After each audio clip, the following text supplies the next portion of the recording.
Hay gente que con solo dar la mano rompe la soledad, pone la mesa, sirve el puchero, coloca las guirnaldas, que con solo empuñar una guitarra hace una sinfonía de entrecasa. Y uno se va de novio con la vida, desterrando una muerte solitaria, pues sabe que a la vuelta de la esquina hay gente que es así, tan necesaria.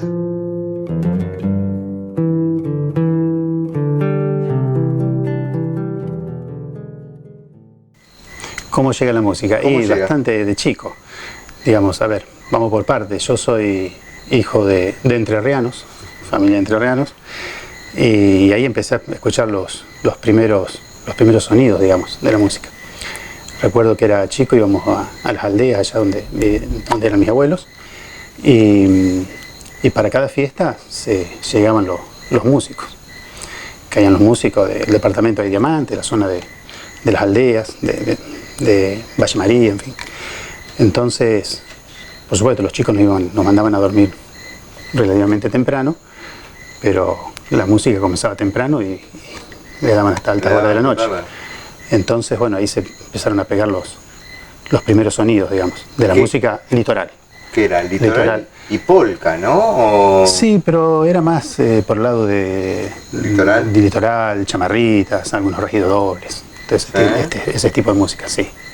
Porque hablábamos la otra vez cómo se mezclaron ahí los sonidos de los alemanes del Volga, claro, y de los criollos, entonces se mezclaban las polcas con la litoraleña, y me decía un ruso de la zona, como se le dice, ¿no?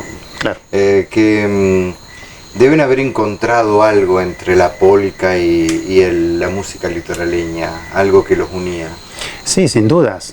A ver, la música, lo que es la polca en sí, tiene su raíz en el litoral, se sentó fuertemente, sabemos, en Misiones, en la zona de Misiones. Bueno, un gran exponente de ese estilo de música es el Chango Espasiuk, si se quiere, los más conocidos. Pero en esta zona de las aldeas alemanas también los hubo. Entonces ellos sí tocaban sus ritmos, sus valses alemanes, pero también tocaban polcas. ¿Te acordás de algo de esa época? Y polcas no, a ver.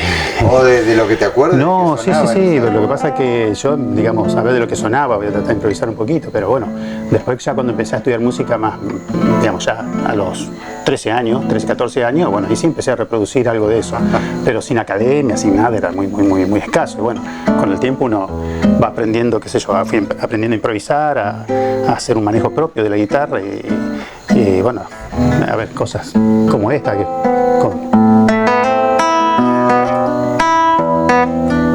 los hermanos Cuestas.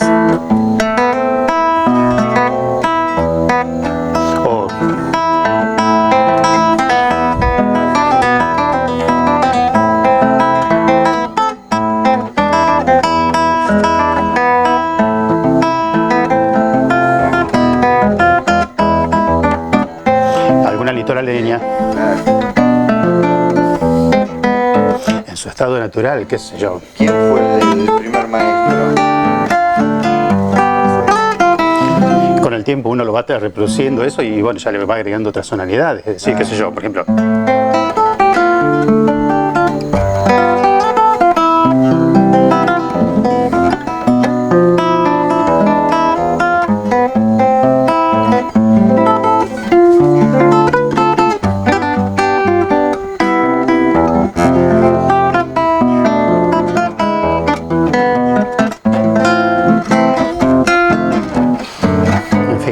¿Qué sabes de música? ¿Qué tuvo Merceditas que dio la vuelta al mundo? Claro, Merceditas, a ver, mi opinión, digamos, para la época era una joyita. Digamos. Sí, como música en sí, como melodía primero, la letra. Digamos, siempre hablamos a veces de cosas parecidas, que hay muy buenas letras y a veces adolecen de una melodía a la altura. Y lo que es peor a veces al revés.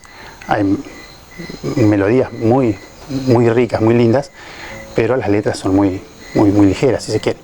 Entonces hay, no voy a dar nombres, pero bueno, hay por el lado de las zambas, a mí me gustan mucho las zambas, y eso se puede encontrar.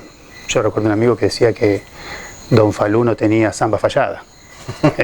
Falú daba lo imposible que tenga una zamba fallada, Sí, ¿no? dentro de su vasta producción. Pero después se pueden encontrar zambas más nuevas que son muy bonitas, cosas muy lindas. Pero la letra da vuelta siempre alrededor de lo mismo y carece de poesía, digamos, no hay poco fundamento ahí. Lo que dio Falú y Dávalo es impresionante. Sí, no, digamos, es de otro planeta. Darío, hablabas, bueno, bueno, viene por el lado de las aldeas, la infancia, primer maestro en San Vicente.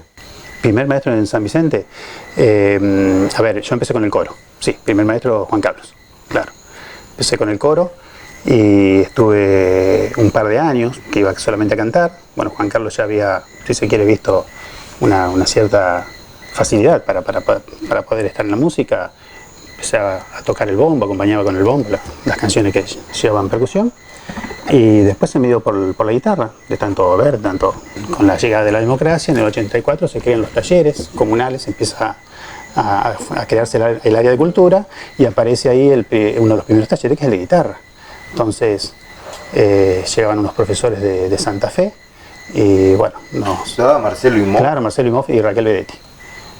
Me acuerdo que yo era alumno de Raquel y bueno, por supuesto, música audiopreceptiva en ese entonces aprendíamos con Marcelo. Así que estuve unos cuantos años con ellos, bueno, después ahí empezó todo. ¿Y te quedan las canciones de esa época? Sí, por supuesto. Y si vos tenés que relacionar tu época con el coro infantil como integrante, ¿qué te viene? A la mente, y qué sé yo, a ver, te siento improvisando, porque no sé, a ver, una cosa es el material que está hecho para el canto, para el coro, y otra cosa es así, todo eso, una charla como la que todo eso llevado a la guitarra, ¿viste? Llevado a la guitarra como guitarra solista, que no forma parte del repertorio de los guitarristas a veces, esa música. Exacto. Entonces hay que buscar, pero qué sé yo me acuerdo de la Vidal a la copla, Merceditas, Juan Carlos, a ver, El Unicornio.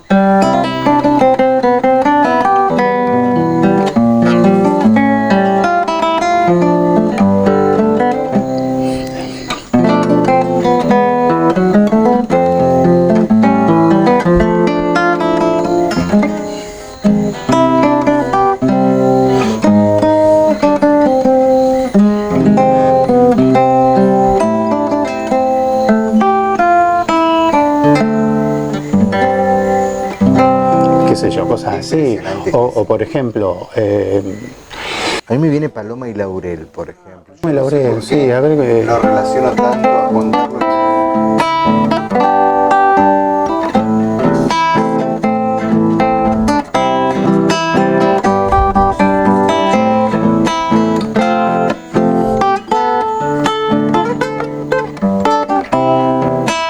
Algo así.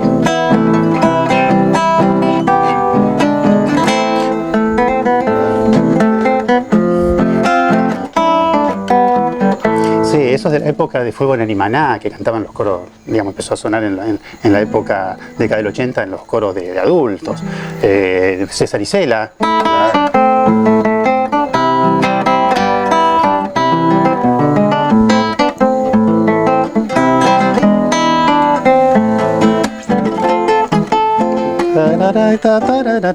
El Fuego en Animaná, sí.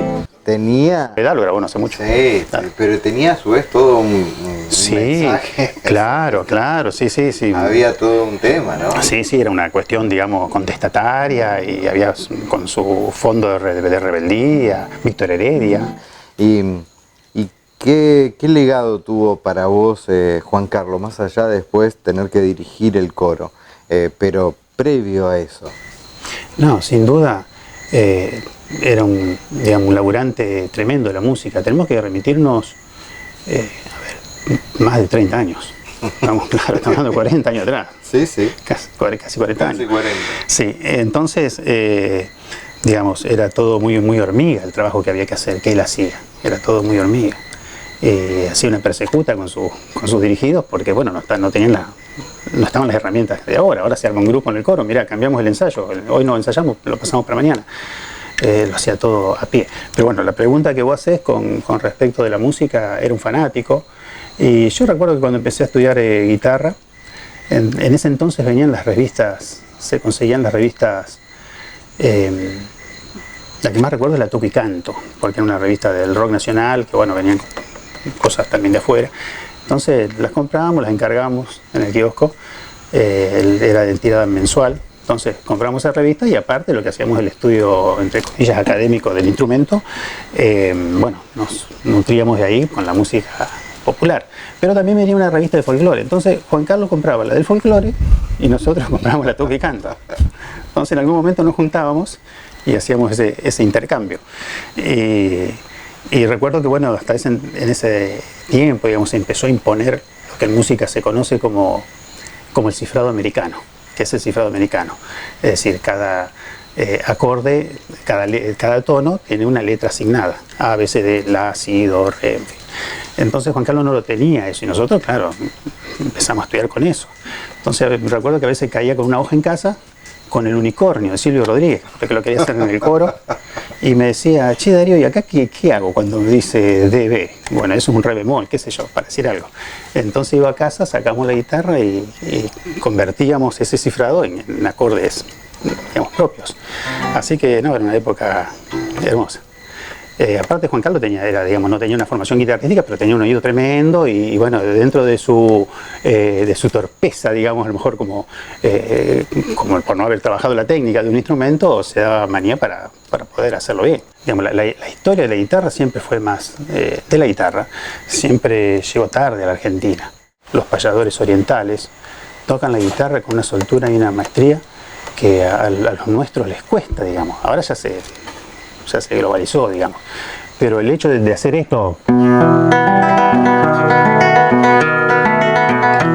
Hay una cierta técnica que viene de la guitarra clásica, entonces hay un estudio detrás de todo eso. Digamos, siempre tocando a dedos, sin púa, sin nada de otra cosa.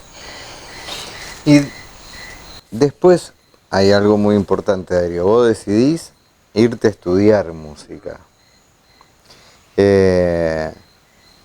Y bueno, para la gente que no sabe, que no conoce, o sea, no venís de un lugar, de una posición acomodada, nada por el estilo. O sea, un padre laburante que vos le decís, quiero ir a estudiar música y te banca la carrera de música. Claro, sí, en ese caso más una madre que un padre. ¿Sí? Porque mi viejo medio como que ¿sí? Se resistía un poquito. Pero bueno, cuando yo te comentaba de la tradición familiar, a veces eso venía más por el lado de mi mamá. Los tíos de mi mamá, digamos, ellos tenían orquesta en ese entonces en Paraná, sí, tenían la típica y las características. Claro. Recuerdo, bueno, un tío, el que más recuerdo, un tío de ella que era militar y muy buen bandoneonista, digamos, por el lado del tango. Así que, bueno, mi vieja en ese aspecto me bancó todo eso. Pero, claro, no era una época tampoco muy simple para elegir ser músico. No sé si lo es ahora. No lo es tampoco, ahora. Claro. Tengo el conocimiento de... ¿Y de qué vas a vivir? Te dice la gente. Claro, ¿de qué vas a vivir? Ese es el problema. Pero bueno, gracias a Dios, yo en el entorno musical que conozco y que, digamos, que recorro y que medianamente me intercambio escenario, todos pueden vivir tranquilamente de la música hoy en día. Sí, ¿no? Sí, hay posibilidades. Pero más allá de eso, cuando uno decide ponerse de una forma seria en el tema. Sí, por supuesto, esto es una religión, digamos. Son decisiones a tomar. Y vos cuando elegís tu repertorio, Darío, ahora ya pasando después a tu profesión, a tu trabajo de director coral, no solamente en San Vicente, sino en otras localidades, ¿cómo elegís? ¿Dónde vas? ¿Qué buscas? Bueno, eso es muy amplio. Los criterios para seleccionar repertorios es muy amplio. Pero bueno, primero hay que conocer el paño, como quien dice. Digamos, lo que tenés. Claro, qué es lo que hay. Porque a veces no es lo mismo tener un coro en una banda etaria hasta, qué sé yo, de que va de los 20 a los 80 años, con un coro a lo mejor que va de los 16 años hasta los 35 o 40. Entonces, a veces hay músicas que no están incorporadas, que no están arraigadas, y bueno, no quiere decir que eso no hay que hacerlo, ¿no? Por supuesto, hay que ir inculcándolo de a poco. Pero siempre dejando de lado la pandemia todo este último tiempo, que se hicieron las cosas como uno podía y no como debía a veces, como se hubiese querido hacer, El tema del repertorio responde a varias cuestiones. A ver, puedo decir que mis coros no han dejado música sin tocar, digamos. Nosotros, hablando, vamos a empezar por San Vicente, hemos hecho música de raíz folclórica, música del rock nacional, la canción mediterránea, música de Serrat, música española, en fin, y ritmos de Latinoamérica. Yo en las últimas 2 décadas, digamos, por cuenta propia hice como un estudio, digamos, hice muchos cursos con otros instrumentos, que no son instrumentos argentinos, digamos, y bueno, me he adentrado en esa música, como lo es la música de Venezuela, del Perú, Ecuador y Colombia. Entonces, bueno, he tratado de llevar un poquito, volcar esa música a los coros. No es fácil porque la gente no tiene el swing a veces para poder cantar eso. Difícil, ¿no? Sí. Lo que más se conoce es Venezuela, qué sé yo, los joropos, viste, esa música como, a ver, como podemos decir, Amalia Rosa, Abre la Muralla, todo ese estilo de música, pero los pajarillos que le llaman, pero todo lo otro a veces desconocido, entonces cuesta.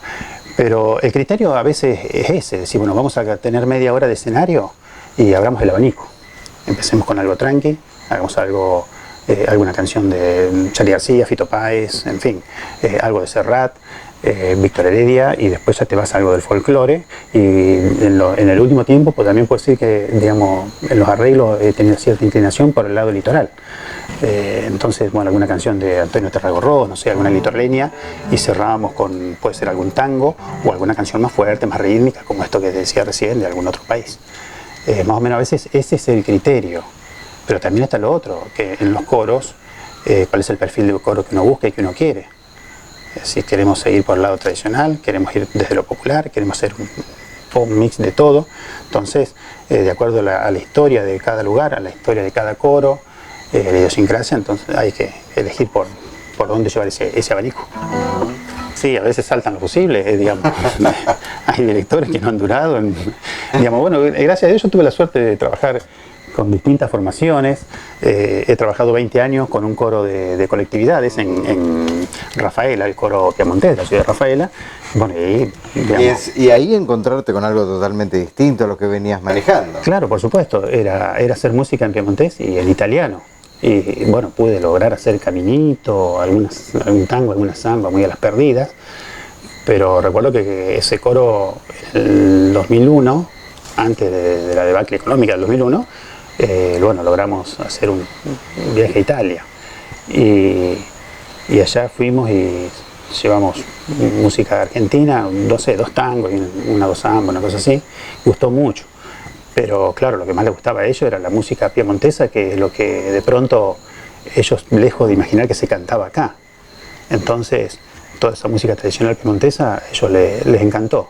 Hecha por un coro de tercera edad. A ver, no estamos hablando de la tercera edad, es imposible lograr arrimarse a la perfección. Pero bueno, hay que hacer una cosa coherente. Entonces, hicimos un trabajo de casi un par de años para poder lograrlo y eso gustó mucho. Pero como decís vos, a veces caía con cosas allá que no entendía nada. El primer verano a mí me contratan, recuerdo, en enero. Entonces, recuerdo una anécdota que estaba la profesora de idioma y bueno, entonces ese verano trabajé preparando arreglos. Me habían dado 2 libros con partituras, en fin. El internet todavía no corría en ese entonces. Entonces me pasé el verano buscando músicas que a mí todo al revés, digamos, como después la poesía entendía poco y nada del piemontés, o nada, más nada que poco. Entonces me entraba por la música y había cierta música que, me acuerdo que una obra la copié y le hice el arreglo a 3 voces, lo presenté, estaba hermoso, sonaba lindo en la computadora. Cuando lo llevo todo allá, la profesora de idioma me llama, a los pocos días me llama y me dice, Darío, dice, ¿esta canción, la número 6? No. Dice, no vas a querer cantar eso. ¿Por qué? ¿Qué pasa? Dice, no, dice, porque en la primera estrofa le mataron al hijo y al abuelo, algo así. Después los otros se vengaron, le mataron 3 o 4 y terminan todos muertos. Se quedan dos. Entonces, era la vendetta. Claro, era la vendetta. Y yo había trabajado como 20 horas para hacer ese arreglo. Así que lo guardé y ahí quedó. Nunca más. ¿Te acordás? No, la verdad que no me acuerdo. Era como si fuese una tarantela, así, pero bueno, era una vendetta. Además, tener en cuenta que nada que ver el norte con el sur de Italia.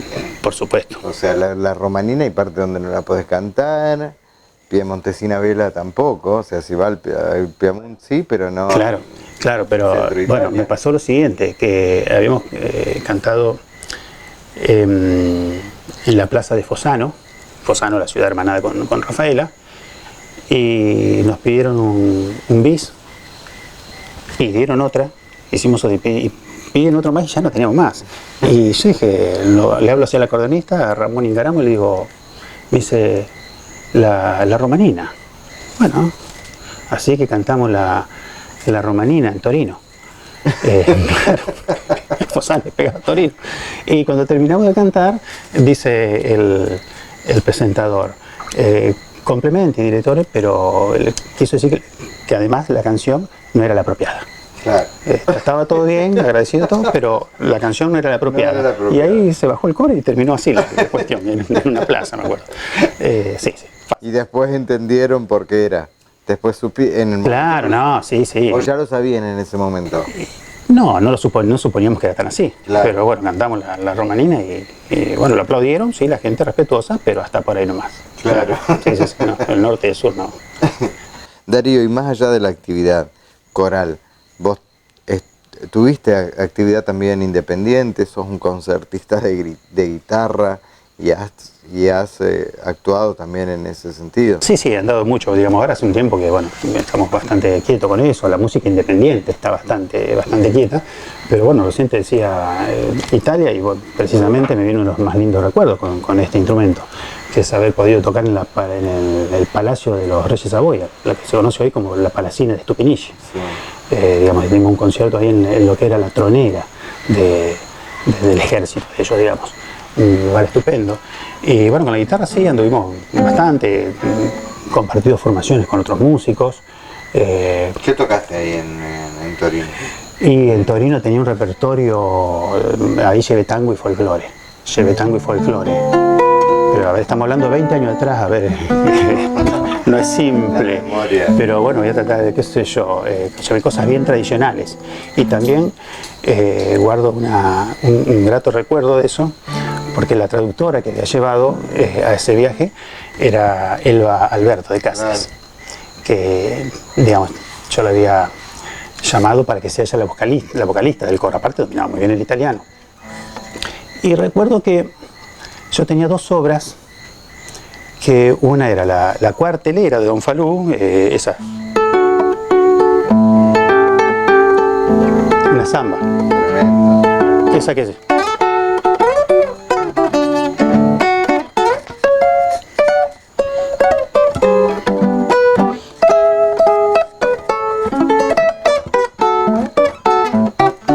Así.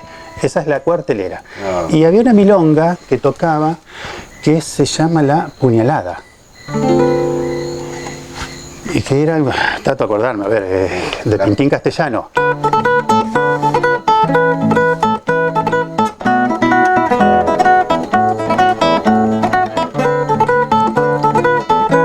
Una milonga tangueada.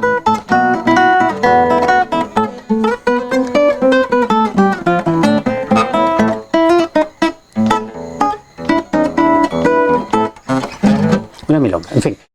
También la plaza de Cosquín.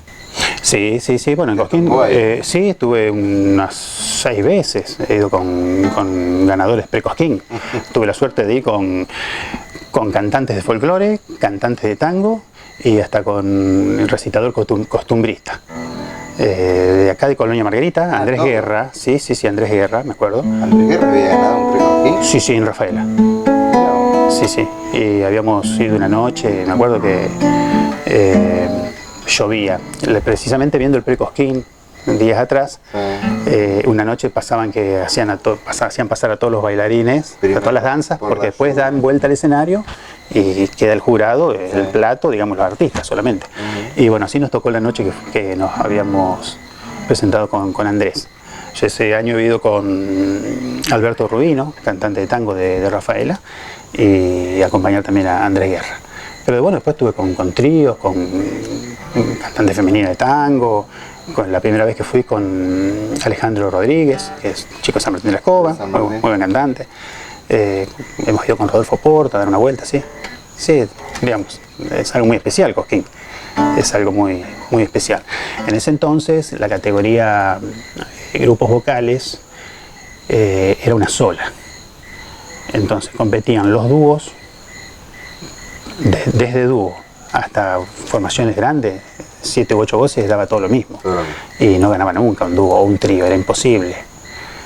Recuerdo que habíamos ido con un trío, unos arreglos me parece que eran de Rodolfo, y salía hermoso eso. Pero nos bajamos nosotros y cuando estábamos guardando la guitarra, miro así del costado, se veía 7 tipos, 7 voces que se acomodaron, no había ningún instrumento, sacaron 2 diapasones, se dieron las notas entre ellos y empezaron a cantar. Le digo, bueno, listo, vamos a tomar una cerveza. A los 10 días estaban los chicos en la televisión, claro, horario central, ganadores de grupo vocal. ¿Y cómo lo ves eso? Bueno, fue cambiando. Ahora los dúos son dúos, no sé si trío, no, me parece que trío no está y ya el grupo vocal. En esta edición ganó un trío de Villa Carlos Paz. Sí. Muy bueno. Y unos chicos de Galvez también que anduvieron muy bien. Sí, pude ver algo. Está bueno, digamos. Después, bueno, las diferencias a veces son muy, muy finas. Hay gente que queda en el camino y que, bueno, sabemos cómo son los concursos. Sin duda. Exacto, que llegan a veces después por otro lado. Y si tenés que elegir vos, ¿vas por el lado del folclore o por el lado del tango?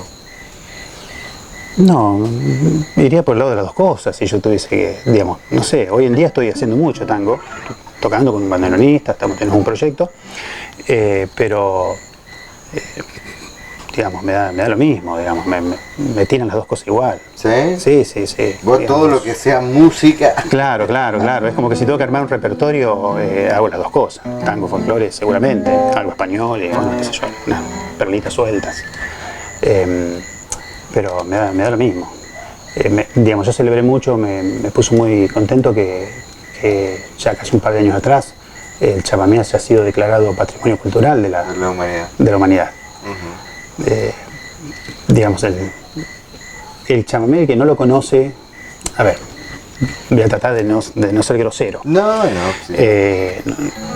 A veces cuando hablamos con los chicos jóvenes, les decimos, bueno, acá lo que se conoce por chamamé es eso que nos han vendido como que es para la joda, digamos. Lo comercial. Lo comercial, exacto.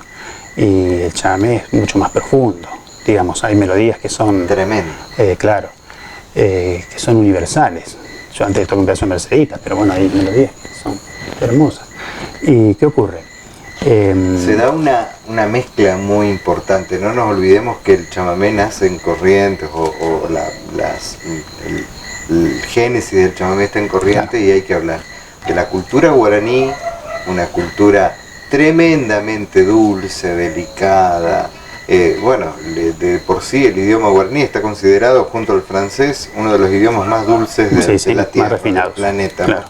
Y el guaraní en sí tenía poesía en su lenguaje, y eso obviamente se traslada a la música. No, sin duda. Pero fíjate, Lázaro, que digamos, yo soy observador en esas cosas, y recuerdo que un viaje que hicimos los últimos años con el coro, si mal no recuerdo, es en Villa Mercedes, en Corrientes, estábamos parando en una casa de campo, si se quiere, en las afueras, de una familia que nos había dado esa casa, y yo recuerdo que cuando entramos a la habitación éramos 3, que para 3 de gente, personal del coro, que estábamos en esa casa. Miro así las paredes y había unos pósteres colgados de Kiss, otro de Metallica, y no sé si de Riff. Y estamos hablando de agrupaciones, digamos, heavy, de la década del 90, más o menos. Sí. ¿Qué pasó, dijiste? ¿Qué pasó acá? Entonces Walter, el dueño de la casa, después me dijo, esos pósteres son de mis hijos, ya los vamos a conocer esta noche, van a venir. Bueno, terminó el encuentro de coros, nos fuimos a un lugar a cenar, y bueno, ellos empezaron a sacar los instrumentos, bandoneón, acordeón, se pusieron ahí a tocar, y ya se armó una ronda, y bueno, el primer asombro, digamos, fue que todos cantaban todo, y son esas canciones que no conocemos nosotros acá. Pero al rato... ¿Chamameseras? Sí, todo chamamé, sí, por supuesto. Y al rato cayeron estos chicos, los hijos de Walter, y se quedaron ahí en la ronda y empezaron a cantar también. O sea que cantaban los chamamés de Isaac Abitbol y toda esta gente como si nada. Claro. Entonces ahí entendí algo que es único, digamos, que no había visto nunca antes. Es decir, que chicos que tienen ese gusto se sienten también identificados con aquello, lo han aprendido y nunca lo han... Nunca claro, de acá. Exacto, me gusta esto, pero aquello no lo conozco. No reniego de eso. Exacto. Entonces eso fue algo que a mí me quedó, me pegó mucho. ¿Qué parte forma la música? Si vamos desde esa infancia en las aldeas, después como hablábamos, el hecho de poder estudiar y perfeccionarte en una carrera donde muchos dicen, ¿y de qué vas a vivir? Claro. Y hoy por hoy estar, no sé si viviendo de la música, pero sí por lo menos hacerla dignamente y estar y tomarla como tu forma de vida. ¿Qué queda de todo eso? Y queda mucho, digamos, sin duda. La música, yo digo, es mi vida, más allá que sea el medio de mi vida, y en este momento, digamos, porque para hacer lo que hago tuve que a veces recortar un poquito mis quehaceres musicales. Siempre digo que este instrumento que no es una frase mía, que no sé quién la dijo, que es la cajita donde descansa mi alma, digamos, la guitarra. Entonces basta con abrirla un poquito y saber qué es lo que piensa cada uno. Pero si volvería a nacer, elijo ser músico, sin duda, de vuelta, sin ninguna duda. Somos un poquito especiales, como todos los artistas, no solamente los músicos, digamos. Entonces, qué sé yo, a mí me chapa a las 4 de la mañana, porque tengo 4 notas cruzadas en la cabeza, tener que hacer algo, me despierto a las 4 de la mañana y pongo despacito la guitarra y muteo y hago lo que tengo que hacer. Es decir, pero bueno, somos muy, muy especiales, si se quiere por ese lado los artistas. Entonces es una forma de vivir, una forma de ir a un pulso que a veces es único, y de respirar también. ¿Y con qué canción cerrarías? Si tuvieras que poner a este programa, a este encuentro, al ¿qué me cantás? En vez de ¿qué me contás? ¿Qué me cantás? ¿Qué me cantarías? ¿Con qué canción te irías? Y a ver, te puedo improvisar algo. Es profundo eso, es profundo, porque te puedo decir las cosas que a mí me gustan, pero que no forma parte de, qué sé yo, esta melodía, fíjate.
En fin, desde Cinema Paradiso hasta Valderrama, todo lo que quieras poner en el medio.